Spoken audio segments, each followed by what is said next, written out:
కొద్దిపాటి సమయాన్ని కొద్దిపాటి సమయాన్ని కొద్దిపాటి సమయాన్ని వాక్యదారులు పిల్లలు కొద్ది తగ్గించుకోవచ్చు సమయం ఆలస్యమైన మంచి కార్యక్రమాల్లో లేట్గా పాల్గొనడం జరిగింది. దేవుని కృప మీ అందరి ప్రార్థన వల్ల దేవుని సేవకులు సురక్షితంగా మరి ప్రాంతానికి చేర్చి అక్కడి నుంచి వారు సిద్ధంగా ఉన్నారు ట్రావెల్ చేయడానికి. ప్రార్థించి మీ అందరికీ ప్రభుత్వ సంఘం తరఫున ప్రభుత్వం తెలియజేస్తాను. మరి మీకు వచ్చిన అందరికీ అక్కడ సేవకులు అందరికీ కూడా హృదయ ప్రభుత్వాలు అందరూ బాగున్నారని నేను కలెక్ట్ యథావిధిగా మళ్ళా బ్యాక్ టు బాటిల్ అన్నట్టుగా బ్యాటిల్కి సిద్ధమైపోతున్నాం. ఉపవాస ప్రార్థనలు, శుక్రవారం ఆరాధనలు, బైబిల్ స్టడీస్, ఆదివారం ఆరాధనలు యుద్ధానికి సంసిద్ధం అనుకుంటున్నాను. ఎనివే సో కార్యక్రమం ముందుకెళ్తే పిల్లలు మన వాక్య ధ్యానం ఈ అర్థం కదండి ముందే ఉన్నట్టున్నారు. సో 6వ అధ్యాయమే చెప్పాలనుకున్నాను. ఏదైనా ట్రావెలింగ్లో 5వ అధ్యాయం గురించి మాట్లాడుకుంటే బాగుంటుంది అనుకుని అక్కడ ఉన్నప్పుడు సరే 5వ అధ్యాయం గురించి ఆలోచనలు కూడా 5వ అధ్యాయం గురించి తిరుగుతూ వచ్చాయి. సో మీరు అదే చదువుంటారన్న ఉద్దేశంతో 5వ అధ్యాయం చెప్పాలని ఫిక్స్ అయిపోయాను. 5వ అధ్యాయం 6వ అధ్యాయంలో నుంచి చిత్తమైంది. కొద్దిపాటి సమయాన్ని మనం ధ్యానం చేయడానికి ప్రయత్నం చేద్దాం. యోహాను సువార్త 5వ అధ్యాయం మొదటి కొన్ని మాటలు చూసుకుని ముందుకెళ్దాం. అటు తర్వాత యూదుల పండుగ ఒకటి వచ్చెను కనుక యేసు యెరూషలేమునకు వెళ్ళెను. యెరూషలేములో గొర్రెల ద్వారం దగ్గర ఎబ్రీ భాషలో బెతెస్దా అనబడిన కోనేరు కలదు. దానికి 5 మంటపాలు కలవు. ఆయా సమయములకు దేవదూత కోనేటిలో దిగి నీళ్లు కదిలించుట కలదు. నీళ్లు కదిలింపబడిన పిమ్మట మొదట ఎవడు దిగునో వాడు ఎట్టి వ్యాధి గలవాడైనను బాగుపడను. కనుక ఆ మంటపములలో రోగులు, గుడ్డివారు, కుంటివారు, ఊచకాల చేతు గలవారు గుంపులుగా పడి ఉండేది. సరిపోతామా పిల్లరా? ఇక్కడ సందర్భము గతించిన వారాలను జ్ఞాపకం చేసుకుని ఎక్కువగా మనం వింటున్న మాటలు ఇది ఒకటి. ఒక మాట ఏంటంటే పిల్లగా పాత నిబంధనల గ్రంథంలో చాలా మంది రోగులు మనం చూస్తున్నాం. పాత నిబంధనల గ్రంథంలో అక్కడ కొంతమంది దేవుడు తన ప్రవక్తలకు ఒక అధికారం ఇచ్చాడు. ఆయన ప్రవక్త యొక్క ప్రభావం అక్కడ ఉంది. ఇశ్రాయేల్ దేవుని యొక్క ప్రభావం ఇశ్రాయేల్ సమాజంలో ఉంది, దేవుని మందిరంలో ఉందని అది అన్వేషణలు తెలుసుకున్నట్లు అనేక అద్భుతాలు జరిగేవి. యూదుల రాజు కూడా అదే అనుకున్నాడు, ఇశ్రాయేల్ రాజు కూడా అదే అనుకున్నాడు. అలాంటి సందర్భంలో మనకు యూద రాజులో ఒక వృత్తాంతం బాగా తెలుసు. కుష్ఠరోగి గల ఒక వ్యక్తి వచ్చిన దాని పిలుపు మేరకు, ఆజ్ఞ మేరకు, ఒక మాట మేరకు ఇశ్రాయేల్ సమాజంలోకి వచ్చినట్టు మనం చూస్తూ ఉంటాం. ఆయన ఎవరు? ఒక కుష్ఠరోగం కలిగిన వ్యక్తి నయమాన్ గారు. అప్పుడు రాజు అంటాడు, నేను అతన్ని బాగు చేయడానికి నేనేమన్నా దేవుణ్ణా అని వస్త్రాలు చెప్పుకున్న సందర్భం బాగా తెలుసు. నువ్వెందుకు వస్త్రాలు చెప్పుకున్నావు? ప్రవక్త ఇక్కడ ఉండగా నీకెందుకు వరి అంతా? ఆయన రాని తీసుకోవాల్సిన బాధ్యత నేను, అతనికి దేవునికి ప్రతినిధిగా నేనున్నాను కదా. దేవుని ప్రభావం అనేచర్లు కూడా తెలియనివ్వడేమో అని ఆ ప్రవక్త పలికి అతన్ని స్వస్థపరిచిన సందర్భంలో బాగా తెలుసు. అంటే ఏదేమైనప్పటికీ ఎవరు స్వస్థపరిచినా విశిష్టత ఎవరికి చెందాలి, మహిమ ఎవరికి చెందాలంటే అల్టిమేట్గా దేవునికే చెందాలి. అలాంటి పాత గ్రంథంలో మనం చాలా చూస్తూ ఉంటాం. రాజులు స్వస్థపరచబడిన సందర్భం చూస్తూ ఉంటాం. కుష్టి అంటే ఆ కురుపు పుండు పెద్దదైపోయి అది ప్రాణాపాయ స్థితికి వచ్చిన రాజు కూడా మనకు బాగా తెలుసు. అతనికి ఇంకా కొన్ని సంవత్సరాలు ఆయుష్ పొందుకున్నట్టు మనకు తెలుసు. స్వస్థతలు జరిగాయి అంటే పాత నిబంధనల గ్రంథాలు కూడా జరిగాయి. ప్రభు ఆ రోజులు భూమి మీద సంచరించకపోయినప్పుడు కూడా క్రొత్త నిబంధనకు వచ్చిన తర్వాత సాక్షాత్తు ప్రభువే స్వస్థపరిచిన సందర్భాలు బాగా తెలుసు. అంటే అతని కన్నా ముందున్న రాజులు స్వస్థపరిచారు, అంటే ఆ కాలంలో ఉన్న ప్రవక్తలు స్వస్థపరిచారు. దేవుడు మనం ప్రార్థన చేసినప్పుడు మహిమ మందిరాలు కట్టబడ్డాయి. అక్కడికి వెళ్ళినప్పుడు కూడా దేవుడు వారి కోరికను తీర్చాడు, బాధల నుంచి ఇబ్బందుల నుంచి విడిపించాడు. ఇలాంటివి బాగా మనం చూస్తూ ఉంటాం. పాయలైన సముద్రాలు మనకు తెలుసు. గోడవలే నిలిచిపోయి పంట పొలాల మీదుగా పారిన నదీ ప్రవాహం నిలిచిపోయిన వాళ్ళ సందర్భం తెలుసు. ఇలా ఎన్నో అద్భుతాలు బాగా మనం చూస్తాం. కొత్త నిబంధనలో ఈ ప్రభుత్వనే అద్భుతాలు ప్రారంభమైనట్టు మనం చూస్తూ ఉంటాం. అది ఎప్పుడు ప్రారంభమైందంటే ఈ బెతెస్దా అనబడిన కోనేరు ఉందంట.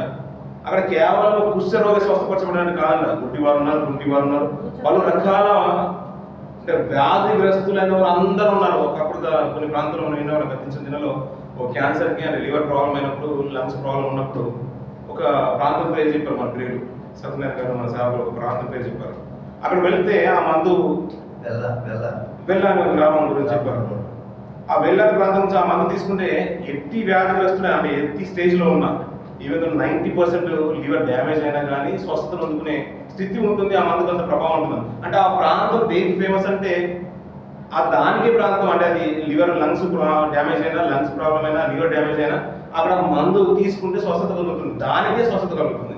కొంతమంది టైఫాయిడ్కి ప్రాబ్లం ఉంటే ఆ ఊరికి వెళ్తే స్వస్థత కలుగుతుంది అని ఒక విధానం ఉంది. కుక్క కాటుకు ఇందాక సేవలు చెప్పారు మాట ఏంటంటే కవిటం గురించి అక్కడికి వెళ్తే అది అక్కడ దొరుకుతుంది, దానిలో ప్రభావం. కానీ ఈ కోనేరుకున్న ప్రభావం ఏంటంటే అది ఎలాంటిదైనా కానీ స్వస్థత చేకూర్చబడుతుందంట. అంటే అది ప్రభు అక్కడ లేకపోయినా అక్కడ స్వస్థత జరుగుతుంది. అంటే దేవుడు ఉన్నాడు ఇశ్రాయేలు సమాజంలో, దేవుని అద్భుత క్రియలు ఉన్నాయి ప్రపంచానికి తెలియజేయడానికి. దానిని బట్టి అయినా దేవుని మీద విశ్వాసం ఉంచుతారేమో అని కొన్ని ఆనవాళ్ళు దేవుడు అలా వదిలేశాడు ప్రపంచంలో. కొన్ని ప్రాంతాలను చూసినప్పుడు నిజంగా దేవునికి ఉన్న కీర్తిని నిజంగా గొప్పగా ఆలోచించడానికి గొప్పగా ఉంటుంది. కొన్ని పర్వతాలు చూడండి, ఆయా ప్రాంతాల్లో సరైన వాటర్ ఫాల్స్ చూడండి, ఇవన్నీ చూస్తుంటే నిజంగా దేవా నీ సృష్టి ఇంత అద్భుతం అనిపిస్తూ ఉంటుంది. అంటే ఆయన గురించి ఆలోచించడానికి ఎన్నో ఉన్నాయి. ఆయన గురించి అప్పుడు అనుకోలేదంటే ఒక కోనేరు గొప్పదండి, కోనేరు గురించి అక్కడ ప్రభావం బయటికి రావాల్సిన అవసరం లేదు. అది కలుగజేసిన ఆయన, మహిమ నుంచి ఆయన స్వస్థతగా ఆ ప్రభావం అక్కడ ఉంటుందంటే దానికి ప్రధానమైనది ప్రాముఖ్యమైన వాడు దేవుడు. అతనికి ఘనత చేకూర్చబడాలి, ప్రాంతానికి కాదు, చెందవలసింది వ్యక్తికి కాదు. ఓవరాల్గా అక్కడ నుంచి అల్టిమేట్గా మహిమంతా కూడా ఆయనకే చెందాలి, అది ఆయనకి చెందాలి. అక్కడికి వచ్చిన తర్వాత ఏంటంటే ఒక నిరీక్షణ కలిగిన ఒక వ్యక్తిని మనం చూస్తున్నాం. అంటే అంతవరకు ఏమైనా స్వస్థత జరిగాయంటే చాలా జరిగాయి, చాలా సంవత్సరాలు జరుగుతుంది. ఒక ఆనవాయితుంది, ఒక ఆచారం ఉంది. దేవదూత ఎప్పుడు కదిలింపబడుతుందో కదిలిస్తాడో మొట్టమొదటి వెళ్ళిన వ్యక్తి స్వస్థతను అందుకొని వస్తున్నాడు. ఇంకా ఆనవాళ్ళు ఉన్నాయి కదా, దాంట్లో ఇంకేం సందేహం లేదు. జరగది, నేను స్వస్థతకు వెళ్ళాను, అందులో జరుగుతుందో లేదో అని అనుమానం ఉండొచ్చు. బహుశా ఈ సంవత్సరం ఈ వారంలో వెళ్ళాను, నాకు జరుగుతుందో లేదో, జరుగుతుందనే ఉద్దేశంతో వెళ్తారు. కానీ అక్కడ బహుశా వెళ్ళిన వాళ్ళు ఒక్కరైనా స్వస్థత పరచబడకుండా వచ్చేవారు ఉండొచ్చు. కానీ ఈ కోనేరు వెళ్ళిన వారంట మొట్టమొదటి ఎవరు అడిగినా స్వస్థత పొందుకొని వస్తారంట. అమ్మకల్లూరి ప్రత్యక్ష స్థలంకి వెళ్ళినా, ప్రామిస్ ల్యాండ్కి వెళ్ళినా మనకు కూడా కొన్ని ఉంటాయి. అక్కడ వెళ్తే స్వస్థత కలుగుతుందని ప్రమాణం చేసుకుంటే, వాగ్దానం చేసుకుంటే, ఒక కమిట్మెంట్కి వచ్చిన తర్వాత మనము ఇది సమర్పిస్తాను నేను అని మనకి ఏదైనా ఉన్నా కానీ సమర్పించిన తర్వాత స్వస్థత కలుగుతుందని ఒక ఆనవాయితీ ఉన్నా కలుగుతుందో లేదో నాకు తెలియదు, కానీ కలగకపోవచ్చు బహుశా. కానీ ఇక్కడికి మాత్రం ఏంటంటే బైబిల్ గ్రంథంలో మాటలు స్వాస్థము, అంటే అది మనకి ఇచ్చిన దేవుడు ఇచ్చిన స్వాస్థము, నిజమైన ఆనవాలు ఇక్కడ జరిగితే వెళితే తప్పకుండా మొట్టమొదటి వ్యక్తి స్వస్థత పొందుకొనే వస్తున్నాడు. అందుకని ఎన్నేళ్ల నుంచి ఒక వ్యక్తి నిరీక్షిస్తున్నాడంటే 38 ఏళ్ల నుంచి నిరీక్షిస్తున్నాడు పిల్లలు. అయినా నిరీక్షణ ఆయన నాశనం చేయలేదు, నిరీక్షణ అతన్ని సిగ్గుపరచలేదు. ఈ రోజు కాకపోయినా రేపైనా నేను వెళ్తాను అంటే ఎన్నేళ్ల నుంచి నిరీక్షించడం. మనం అనుకుంటాం ఈ సంవత్సరం జాబ్ వస్తుందో లేదో అని కొన్ని సంవత్సరాలు ప్రార్థించి మనం వదిలేస్తాం. కొన్ని సంవత్సరాలు ఒక కోరికలు కోరుకుంటాం. మనం నెలకు ఒకసారి మన కోరికలు మారుతుంటాయి. మన ఎయిమ్స్, మన లక్ష్యాలన్నీ కూడా సంవత్సరానికి ఒకసారి కాదు, నెలకు ఒకసారి మారుతూ ఉంటాయి, వారం ఒకసారి కూడా మనం మారుతుంటాయి. చిన్నప్పుడు అనే వాళ్ళు నేను ఏమవుతారా అంటే ఆయన పోలీస్, ఐపీఎస్, ఐఏఎస్ అని చెప్పి వాళ్ళని డాక్టర్ అని మనం కూడా చెప్పుకుంటారు. స్త్రీలందరూ కూడా నేను ఏరోస్టేస్ ఇలాంటి మనం చెప్పుకుంటాం. మళ్ళీ వచ్చే సంవత్సరం మళ్ళీ మారిపోతూ ఉంటాయి. చిన్నపిల్లలు కూడా అవి ఇప్పుడు ఫుట్బాల్ ప్లేయర్, రొనాల్డో, మెస్సీ ఇవందరూ గుర్తుకొస్తారు. కొంతకాలంకి వస్తే ఏ కంపెనీలో జాబ్ దొరికి చాలన్నట్టు ఉంటుంది. అలాగే పిల్లల కొన్ని పరిస్థితుల్లో ఉంటాయి. అలా తీర్మానాలను కూడా మారుతూ ఉంటాయి, కాలక్రమేణా మారుతూ ఉంటాయి పిల్లలు. కానీ ఇక్కడ ఒక స్థితి ఏంటంటే పిల్లల ఎన్ని సంవత్సరాలు కానీ స్వస్థత కొరకు అలానే నిరీక్షిస్తున్నాడు. దాని నిరీక్షణలో మాత్రం మార్పు లేదు. కానీ తనకంటే ముందు కొంతమంది వెళ్ళిపోతున్నారు, స్వస్థతను అందుకొని వస్తున్నారు పిల్లలు. అక్కడ జరిగిన అద్భుతం ఏంటంటే ప్రభు చూస్తున్నాడు అతని కొరకు ఆ వ్యక్తికి ఉన్న నిరీక్షణ బయటకు తీసుకురావడానికి. ప్రభు అక్కడ వెళ్ళాల్సిన అవసరమే లేదు, ఆల్రెడీ తన ఆత్మను అక్కడ ఉంచేశాడు. తన ఆత్మ అక్కడ ఉంది. కోనేరుకు ఒక మాట ఇచ్చేసాడు ఏంటంటే నీ దగ్గరికి దేవదూత వచ్చి కదిలించిన వెంటనే నీటికి ఆత్మ ఉంది, ఎవరు వచ్చినా స్వస్థపరచాల్సిందే. ఆ ప్రభావం అక్కడ ఉంది. దేవుని మాటకు లోబడిన తత్వం అక్కడ కనబడుతుంది. ఆ భూమి మీద ప్రభు రాకముందు జరుగుతుంది అక్కడ. ఎందుకంటే ప్రభుకు అప్పుడున్న సంవత్సరాల వయసు ఎంత అంటే ఇంచుమించు 30 సంవత్సరాలకు పరిచయం వచ్చేసాడు, అంతే కదండి. ఇతనికి కూడా నిరీక్షణ ఎప్పటి నుంచి అంట 38 ఏళ్ళ నుంచి అంటున్నాడు చూడండి పిల్లలు. అక్కడ 38 ఏళ్ళ నుంచి వ్యాధి గల ఒక మనుషుడు ఉండేది. అతను ఉన్నాడు, కానీ అంతవరకు పరిచయం వచ్చిన ప్రభు వయసు చూస్తుంటే 30 ఏళ్ళ నుంచి, అంటే అంతకన్నా ముందు నుంచి అక్కడ ఒక వ్యాధి గల వ్యక్తి కనబడుతున్నట్టు ఉన్నాడు. అంటే ప్రభు అక్కడికి ఎందుకు వెళ్ళాడంటే వెళ్ళిన ఉద్దేశం ఏంటంటే ఇతనుకున్న నిరీక్షణను, విశ్వాసాన్ని బయటపరచడానికి. కానాను స్త్రీ దగ్గర కానాను స్త్రీ వచ్చి ప్రభువుని మీద రిక్వెస్ట్ పెట్టుకోవాలని ఉద్దేశము, ఆమెను కుక్కతో పోల్చడానికి ఉన్న ఉద్దేశం ఏంటంటే ఆమెను తక్కువ చూడడం కాదు, ఆమెను హేళన చేయడం కాదు, అనేకుల మధ్య పురుషులందరి మధ్య తన శిష్యులందరి మధ్య ఒక స్త్రీని అవమానపరచడం కాదు. తన ఇంటెన్షన్ అంతా, ప్రభు యొక్క ఉద్దేశం అంతా కూడా ఏంటంటే తనకున్న విశ్వాసం గొప్పది. మీరు నాతోనే ఉంటున్నారు కానీ అంతగా విశ్వాసము నేను నీలో చూడలేదని ఆశ్చర్యపోయాడు. అలాంటి ఆ విశ్వాసాన్ని బయటకు తీసుకోవాలనుకున్నాడు, విశ్వాసాన్ని కనపరచాలనుకున్నాడు. ఆ స్త్రీని అవమానించాలన్న ఉద్దేశం ప్రభుది కాదు. ఇక్కడ కూడా ఏంటంటే ఇతనికి 38 ఏళ్ల నుంచి ఉన్న నిరీక్షణను బయటకు తీసుకోవాలనుకున్నాడు. అందుకనే నేటికి మనం స్మరణ తెచ్చుకుంటున్నాం. అంత గొప్ప విశ్వాసం కలిగిన వ్యక్తి గురించి ప్రభు అన్న మాట ఏంటంటే చూడండి, అక్కడ యేసు వాడు పడి చూసి వాడు అప్పటికి బహుకాలం నుండి ఆ స్థితిలో ఉన్నాడని ఎరిగి స్వస్థపడగోరుచున్నావా అని అడిగి వారిని అడగగా ఆ రోగి, అయ్యా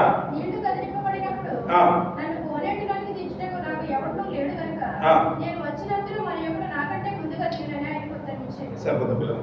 ఈ బాగా తెలుసు కాబట్టి నేను ఎక్కువగా చెప్పదలుచుకోలేదు. అక్కడ ప్రభు స్వస్థపరిచినట్టు కనబడుతుంది పిల్లలు. అంటే అతని కొరకు వచ్చేసాడు, అక్కడ అతని కొరకు వచ్చేసాడు. అతని విశ్వాసం చూడాలనుకున్నాడు. అతని కంటే ముందు కూడా ఇంకా 10 ఏళ్ళు ఉన్నా కానీ అతని కంటే ముందు వెళ్ళేవారు చాలా మంది ఉన్నారు.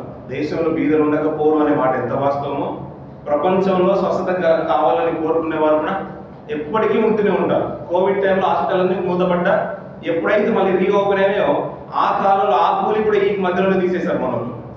అవన్నీ కూడా వెళ్ళిపోయి ఫుల్ఫిల్ చేసేసారు. అప్పుడు బహుశా 2 లక్షలు లాస్ వచ్చిండొచ్చు, 2 కోట్ల బిలియన్స్ లాస్ వచ్చిండొచ్చు హాస్పిటల్ వరకు. కానీ అంతా కూడా మిగతా టైంలో కవర్ చేసి ఉండొచ్చు వాళ్ళు.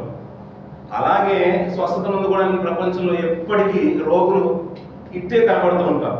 బహుశా ఇతనికి ఆ అవకాశం దక్కకపోవచ్చునేమో. అతనుకున్న నిరీక్షణను బట్టి, విశ్వాసాన్ని బట్టి ఆ క్షణంలో, ఆ కాలంలో ప్రభు అతన్ని, అయ్యా మీరు కట్టాలి కాదు, అక్కడికి వెళ్తే స్వస్థతే కాదు, నా యందు విశ్వాసం ఉంచినా నేను స్వస్థపరచగలుగుతాను. అంటే నేను స్వస్థపరచగలను, నా మీద విశ్వాసం ఉంచినా, నా మాటల మీద లక్ష్యం ఉంచినా నేను స్వస్థపరచగలను. మనకేంటంటే పిల్లల ఇక్కడ 2 మాటలు మనం గుర్తుంచుకోవాలి. స్వస్థత కొన్ని ప్రాంతాల్లో కూడా జరుగుతుంది. అలాగే పక్కన ప్రభువు ఆజ్ఞాపిస్తే కూడా స్వస్థత జరుగుతుంది. అది ఎంత ప్రాధాన్యత అప్పటి వరకు ఇజ్రాయెల్లో ఉందో, ఇజ్రాయెల్ సమాజంలో ఉందో, యూదుల సమాజంలో ఉందో, అలాగే అలాంటి స్వస్థత, దాన్ని మించిన స్వస్థత ప్రభు కూడా ఆ సమాజంలో, ఆ సమకాలిక ఆ ప్రాంతాల్లో ప్రభు చేస్తున్నాడు. ఆయన ఇప్పుడు లక్ష్యం ఉంచాల్సింది ఇప్పుడు ఆ పోయిన మీదనే కాదు, దానికంటే శ్రేష్ఠమైన వాడైన మన ప్రభు నజరేయుడైన యేసు వైపు కూడా లక్ష్యం ఉంచాలి. ఒకవేళ నాకు ఇష్టమే నేను స్వస్థపరచడం, నీకు విశ్వాసం ఉంటే నేను స్వస్థపరుస్తానని ఆ స్వస్థత కలిగించిన పిల్లలు. బెతస్దా అంటే కృపగల ఇల్లు అంట పిల్లలు, కృపగల ఇల్లు అంట. ఆ ప్రాంతం కృప కలిగింది, కానీ కృపనందుకోలేని వాడు 38 ఏళ్ల నుంచి ఉన్నాడు అక్కడ. అది మ్యాటర్. ప్రాంతము గొప్పదే, పరిస్థితులు బాగా గొప్పదే, సంగమ గొప్పదే, వాక్యము గొప్పదే, వాక్యము దేవుందే. కానీ అందరూ కృపను అందుకున్న వారు కనిపించారు పిల్లలు. ఎవరికొకటి తీరని లోటు ఉంటుంది, ఏదో ఒక సమస్య ఉంటుంది. మనం అనుకుంటాం పిల్లలు అది మంచి గవర్నమెంట్ కంపెనీ అండి, మంచి గవర్నమెంట్ కంపెనీ, లేదంటే యూఎస్లో ఉన్నాడండి, కెనడాలో ఉన్నాడండి. అందరూ కెనడాలో ఉన్న అందరూ సంపాదించుకోలేరు, అందరు గవర్నమెంట్లో ఉన్న అందరి స్థితిగతులు బాగుండవు, అందరికి సాలరీ ప్యాకేజ్ బాగుండదు.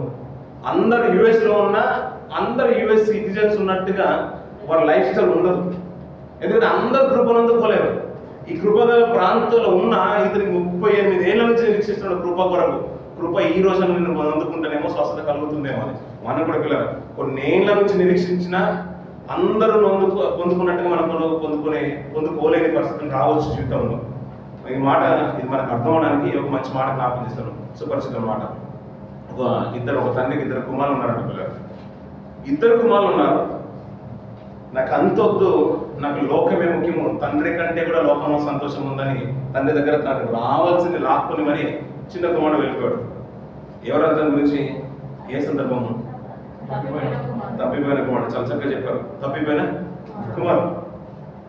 కుమారుడు తనకు రావాల్సింది అంత కూడా తీసుకొని వెళ్ళిపోయాడు పిల్లలు. ఇవన్నీ గుర్తు చూసుకుంటే నాకు కూడా ఒక భాగం ఇవ్వండి, మేము కూడా వెళ్తాం, మాకు కూడా అందులో కానుకలు ఉన్నాయని ఒక బృందం వెళ్ళిపోయినట్టుగా మనం కూడా కానుకలు తీసుకుని వెళ్ళిపోయినట్టుగా ఇక్కడ కూడా ఏంటంటే తండ్రి దగ్గర నుంచి ఒక భాగం తీసుకుని వెళ్ళిపోయాడంట. భాగం తీసుకుని వెళ్ళిపోయాడు, నాకు రావాల్సింది వచ్చింది. కానీ తండ్రి దగ్గర ఉన్న కుమారుడు అక్కడ స్థితిగతులు 2 మనకు కనబడుతుంటాయి పిల్లలు, 2 కనబడుతూ ఉంటాయి. హక్కు తండ్రి దగ్గర ఏ రీతికి వస్తుందంటే తన స్వాస్థ్యాన్ని అడుగుతున్నాడు, తాను సంపాదించింది అడగట్లేదు. తన చిన్న కుమారుడు అంతవరకు సంపాదించింది తను చిన్న కుమారుడు సంపాదించినట్టుగా కనిపించదు మనకు. అయినా కానీ తండ్రి దగ్గర తండ్రితో ఉన్నాడు కాబట్టి, తండ్రి నన్ను కన్నాడు కాబట్టి నాకు భాగం కావాలని భాగం అడిగాడు, తీసుకుని వెళ్ళిపోయాడు. పెద్ద కుమారుడు తండ్రితోనే ఉన్నాడంట. తండ్రితోనే ఉన్నాడంట. తండ్రితో ఉన్న పెద్ద కుమారుడు గురించి ఒక మంచి మాట మాట్లాడతారు. ఆ మాట చూద్దాం పిల్లలు. ఎక్కడ ఉంటుందని యేసు వార్తలు అనేది లూకా వార్త 15వ అధ్యాయం 27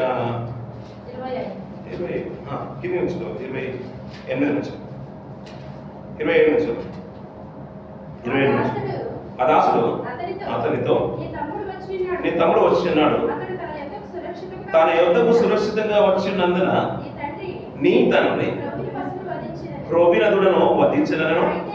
అయితే అతడు ఒప్పడి లోపలికి వెళ్ళలేకపోయాను గనుక అతని తండ్రి వెలుపలికి వచ్చి లోపలికి రమ్మని బతిమాలుకొనెను. అందుకతడు తన తండ్రితో, ఇదిగో ఎన్నేళ్ల నుంచి అంట, బహుశా ఎన్నేళ్ళు ఉండొచ్చు. ఒక యుక్త వయసులో ఉన్న తండ్రికి 2 కుమారులు ఉన్నారు. పెద్దోడు చిన్నోడు నేను పెద్దోడిని అయిపోయాను, నేను యుక్త వయసు వచ్చేసింది, నా కాలం మీద నేను బ్రతకగలుగుతానని తన తండ్రి దగ్గర నుంచి రావాల్సిన బాధాన్ని తీసుకుని వెళ్ళిపోయాడు.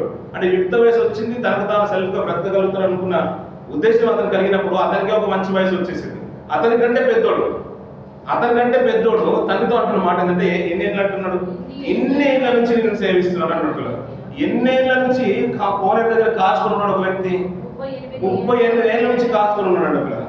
38 ఏళ్ళు అతనిదే మనం ఎక్కువ అనుకుంటున్నాం. ఆ అమౌంట్, ఆ కౌంట్ ఎక్కువ అనిపించింది మనకు. 38 ఏళ్ళు నిరీక్షణ మన విశ్వాస జీవితానికి నిజంగా సరిపోదు. మనం 60 ఏళ్ళు బ్రతికినా అతనికి ఉన్నంత నిరీక్షణ మనకు ఉండదు పిల్లలు. మనం ఏంటంటే కొద్దిగా కష్టం వచ్చిందంటే మొట్టమొదటి మనం చేసేదంటే సాహసం అనుకుంటాం. ఫస్ట్ చేసేది అది మన జీవితంలో. ఏంటంటే ఫస్ట్ కష్టం వచ్చినా, బాధ వచ్చినా, మాట వచ్చినా, ఏ లోటు వచ్చినా మానవుడే సాహసం. అది మన క్రైస్తవులకు మంచిది. అలాగే జీవితాంతం కొనసాగించండి, అది మంచిది. లోకంలో ఎందుకంటే భోజనాలు మిగిలిపోతాయి, మంచిది పిల్లల. కానీ దానివల్ల ప్రయోజనం ఏం లేదు పిల్లల. మన ఆత్మీయ జీవితాన్ని చాలా మనం వెనుకకు తీస్తుంది. ఏదన్నా రాని మనం అంటాం అన్ని కొన్ని పాటలు రైమింగ్స్ బాగున్నాయని మనం బాగా పాడతాం. కష్టం వచ్చినా, నష్టం వచ్చినా, గోజులు, గొడ్లు, పశువులు, పందలు ఇవన్నీ అవసరం లేదు. నీకు డ్యూటీ ఎక్కుంటే నేను రావు, ఇక సరిపోని మాటలు అవి. దేవా ఇది తాత్కాలిక నా పెదవులతో వచ్చే మాటలు ఇవన్నీ నేను అంతా అనుకుంటాం. కొద్ది ఒక మాట వస్తే ఈ సగం మంది మనం కాలైపోతాం. ఇది అంతా కూడా చెడ్డ చేతులు కూడా అన్ని కాలండి. చాలా మనం మానుకుంటాం కదా. మన ఆత్మీయ జీవితానికి ఇవన్నీ కూడా సూట్ అయిన పాటలు కావాలి. కనీసం సంవత్సరంలో నేను బహుశా ఆ సంవత్సరంలో దేవుడు బ్రతకలేనేమో ఇష్టగా, ఈ సంవత్సరం నా జీవితాన్ని పెంపొందించుకుంటానని ఒక తృష్ణ, నిరీక్షణ, ఒక కమిట్మెంట్ అనేది ఈ సంవత్సరం డెవలప్ అవ్వాలి. అది నేర్చుకోవాలి. ఇన్నేళ్ల నుంచి అంటే 38 ఏళ్ల నుంచి అతను నిరీక్షణ కలిగి ఉన్నాడు. అతనితో పోల్చుకుంటే నిజంగా ఈ తరంలో ఉన్న క్రైస్తవ జీవితాలకు ఏ మాత్రం కూడా తూగనేందుకు అతని విశ్వాసం ఉంది. కానీ ఒక వ్యక్తి మాట్లాడుతున్న తండ్రితో ఉన్నాడంట. తండ్రి అక్కడ ఉన్న భాగంలో చెప్పాలంటే తండ్రి ఎవరయ్యా అంటే పల్లొక తండ్రి అని మనం చెప్తూ ఉంటాం, అంతే కదండి. పల్లొక తండ్రి. ఆ తండ్రితో ఉన్న సంఘములో ఉన్న ఒక వ్యక్తి మాట్లాడుతున్న మాట ఏంటంటే, నేను సంఘంలోనే ఉన్నాను. ఎన్నేళ్ల నుంచి ఉన్నావు అంటే, ఇన్నేళ్ల నుంచి ఉన్నా చెప్తున్నాను పిల్లలు. ఎన్నేళ్ల నుంచి ఉన్నాడు? ఇంట్లో నుంచి ఉన్నాను. ఇన్నేళ్లతో నీతో ఉన్నాను కదా తండ్రి, నేను ఎప్పుడు సంతోషపడినట్లు నీ ఆజ్ఞను నేను ఎన్నడూ మీరలేదే, అయినను నా స్నేహితులతో సంతోషపడినట్లు నీవు నాకెన్నడూ ఒక మేక పిల్లనయ్యను ఇయ్యలేదన్న పిల్లలు. కనీసం ఒక మేక పిల్లని ఇచ్చుంటే బాగుండేది కదా, అంతే కదండి. మనకు కూడా అనిపిస్తుంది కదా, అరే ఇన్నేళ్ల నుంచి ఉన్నాడు ప్రభు, అతనికి ఇచ్చుంటే బాగుండేది అనిపిస్తుంది. మనకు కూడా అనిపిస్తుంది. ఇందాక ఒక సంఘంలో యూఏలో ఒక సంఘంలో జరిగిన ఇష్యూ గురించి మాట్లాడుకున్నాం. అతను అన్నేళ్ల నుంచి ఉన్నాడు, ఏదైనా ఒక రోల్ ఇచ్చుంటే బాగుంటుండే అనిపించింది. నిజంగా అనిపించింది మనకు యుక్తంగా. అది లోకపరమైన మాట పిల్లల. కానీ తండ్రికి ఏంటంటే ఆయన సాక్షాత్ ప్రభు గురించి మాట మాట్లాడిందంటే, అతడు అందరి ఆంతర్యమును ఏమెరిగినవాడంట. ఆంతర్యం అంటే అంటే పైకి కనిపించేది కాదన్నట్టుగా, అంతే కదండి కదా.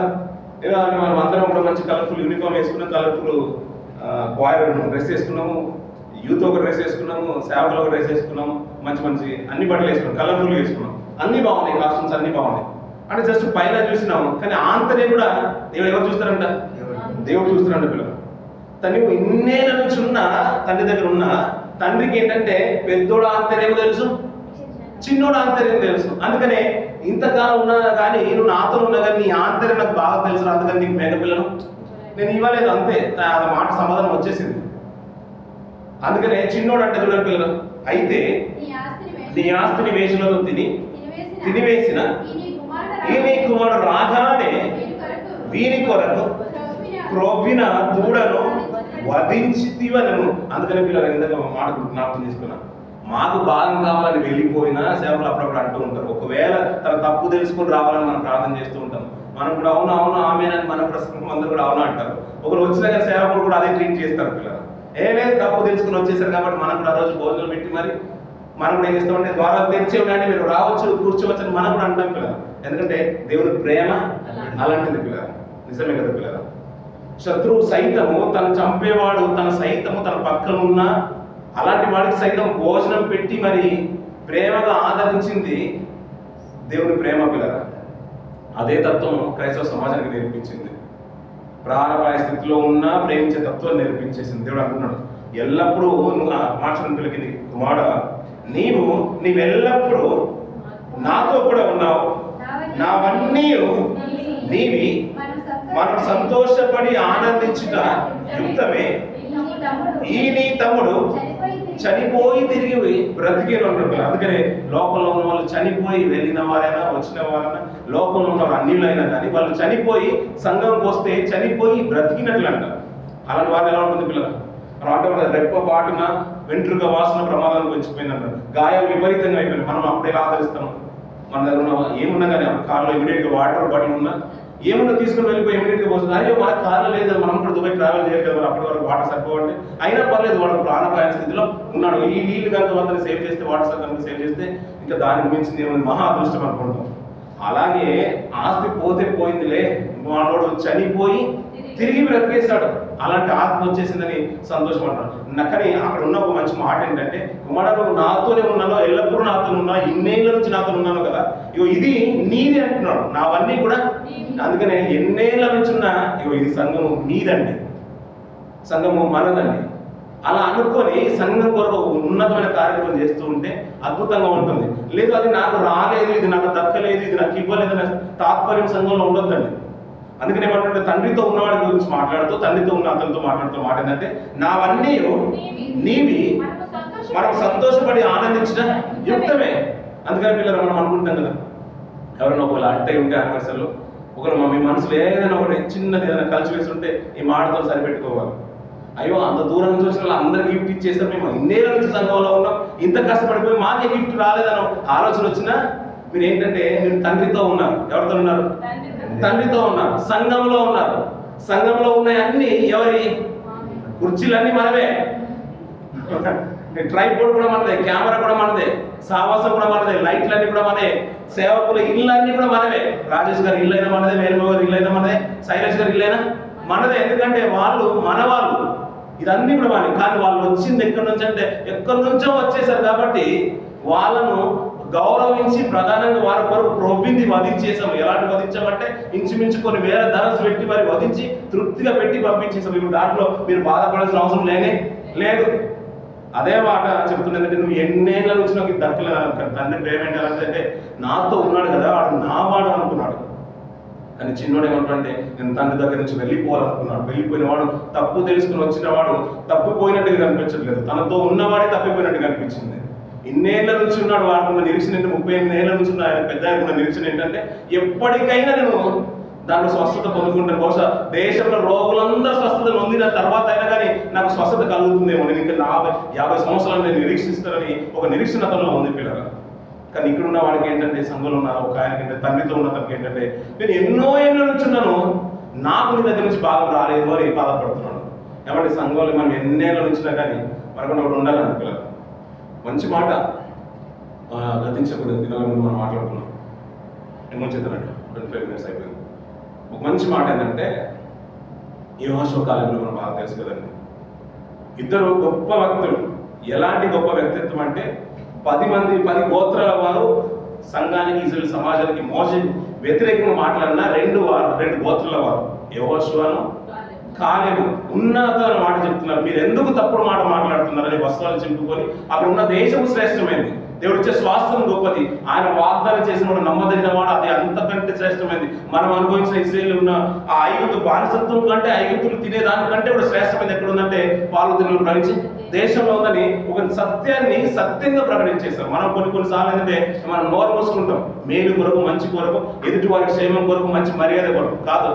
10 మంది ఏకమైపోయినా ఇద్దరు ఒక భాగం, వారికి ఏ తోడు లేకపోయినా సత్యమే ప్రకటించిన యెహోషువ కాలేబులను చూసాం పిల్లలు. ఇప్పుడు మోషే గారు యెహోషువ కాలేబులకు ఎలాంటి స్థితి ఇవ్వాలనుకుంటే తన తర్వాత నాయకత్వం ఎవరికి ఇవ్వాలి? ఇప్పుడు ఇద్దరికి సమానంగా ఇవ్వాలి, అంతే కదండి, ఇద్దరికి సమానంగా ఇవ్వాలి. కానీ ఆయన చేసిన పొరపాటు అనిపించింది. నాకు ఏమనిపించింది, మీకేమనిపించిందో కానీ, లేదా నేను పక్షపాతం మీద అందరూ ఒకటే కుటుంబం అయి ఉండొచ్చు బహుశా, లేదంటే బహుశా అప్పుడప్పుడు ఈయనకి ఏదైనా స్పెషల్గా బిర్యానీ వండి పెట్టి ఉండొచ్చు మీకు అనిపించవచ్చు.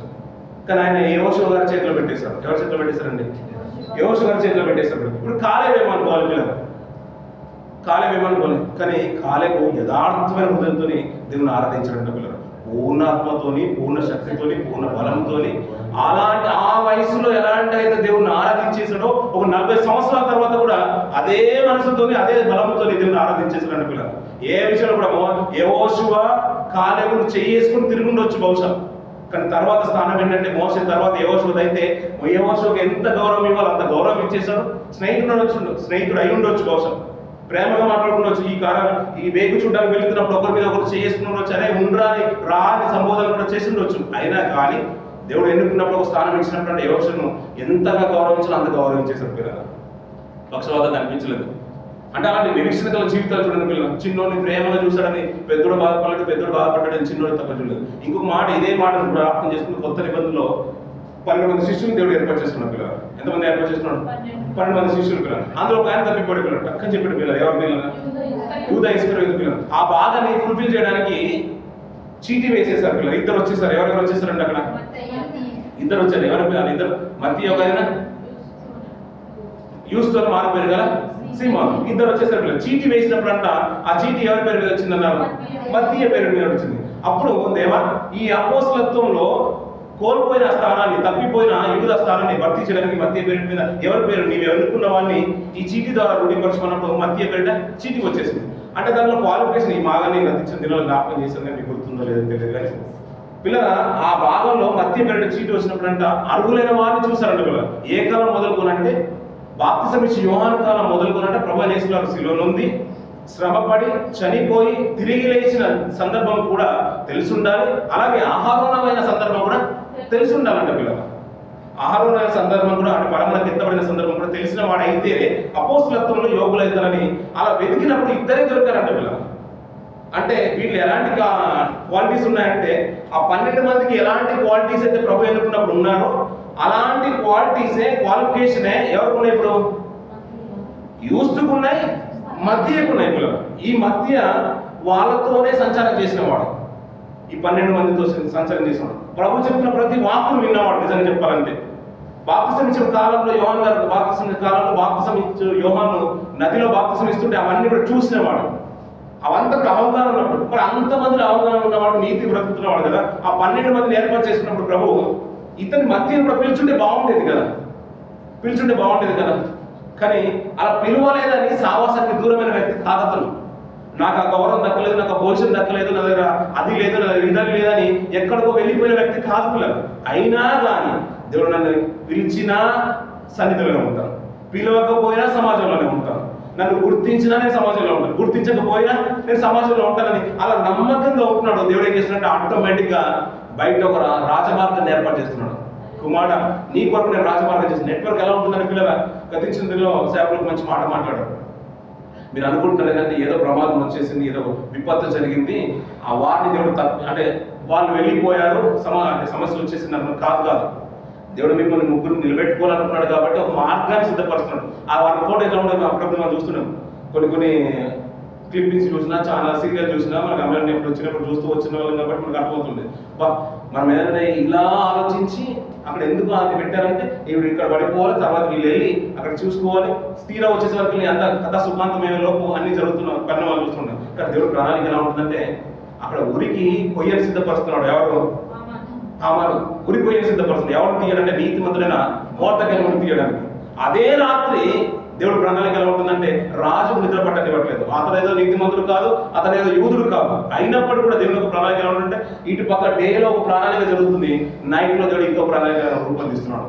ఎవరు కొరత అంటే ఎవరినైతే చంపడానికి, అన్యాయం ఒకరిని చంపడానికి ఇష్టపడుతుందో ఆ చంపబడబోయే వ్యక్తిని ఉన్నతంగా చిత్రీకరించడానికి, ఉన్నతంగా నిలబెట్టడానికి దేవుని ప్రణాళిక నడపడుతుంది. అంతే పిల్లలు, మన ప్రణాళికలు అనుకుంటే అయ్యో నేను ఉండవలసిన కాదు కానీ దేవుడు నన్ను నిలబెట్టినంతే కాదు. దేవుడు ప్రణాళికలు ఉన్నావు కాబట్టి నువ్వు ఇలా ఉన్నావు. మనం అనుకుంటే ఇక్కడ రావాల్సిన వారు 100 మంది కాదు, మీరు అందరూ కూడా దేవుడి ప్రణాళికలు ఉన్నారు కాబట్టి మనం ఈ రీతి ఉన్నాం పిల్లలు, అది నమ్మాల్సిందే. అలాగే పిల్లలు మధ్య కూడా అదే అనుకున్నాడు గారు, నువ్వు అనుకున్నావేమో నేను గుర్తిరగలను, ప్రభు గుర్తిరగలను అనుకోలేదు పిల్లలు. ఏ రోజు ప్రభు నువ్వు నన్ను గుర్తిరగకపోయిన పర్లేదు, నేను సావాసంలో ఉంటాను. నన్ను గుర్తించుకున్న నా నిరీక్షణ ఎలా ఉంటుందంటే నువ్వు ఆ రోజు 12 మందిని ఏర్పాటు చేసుకున్నప్పుడు నన్ను గుర్తిరగకపోయినా కూడా నేను అలాగే బ్రతుకుతాను. నన్ను తర్వాత మీరు వెళ్ళిపోయిన తర్వాత కూడా సమాజానికి అలాంటి సేవ పరిచయం చేస్తాను. అది ఉన్నతంగా కలుగుతున్నాడు పిల్లలు. ఎన్నేళ్ల నిరీక్షణ అంటే కొన్నేళ్ల నిరీక్షణ, అది అవధులు లేని సంవత్సరాల నిరీక్షణ పిల్లలు. అలా నమ్మకంగా బ్రతుకుతున్నాడు కాబట్టి దేవుడు మార్గాన్ని సిద్ధపడుతుంది. ఎలాగంటే యూదా తప్పిపోయాడు, తన మార్గం నుంచి తప్పిపోయాడు. ఆ తప్పిపోయిన మార్గాన్ని ఫుల్ఫిల్ చేయడానికి నిజంగా ఇప్పుడు చెప్పండి పిల్లలు, ఆ మధ్య ఆ సీట్ ని ఫుల్ఫిల్ చేయాలంటే ఇక్కడ నుంచి ఎవరొకరు ఫుల్ఫిల్ చేయాలంటే ఎవరొకరు ఖాళీ చేయాలి పిల్లలు. ఆ ఖాళీ చేసే స్థానాన్ని ఇప్పుడు మనకు అనిపిస్తుంది ఏంటంటే మధ్య స్థానాన్ని నింపడానికి యూదను తప్పించిందేమో అనిపిస్తుంది నిజంగా చెప్పాలంటే. ఎందుకంటే యూద ఫ్రమ్ ద బిగినింగ్ వాడు మనసు అట్టిదే అంటాడు.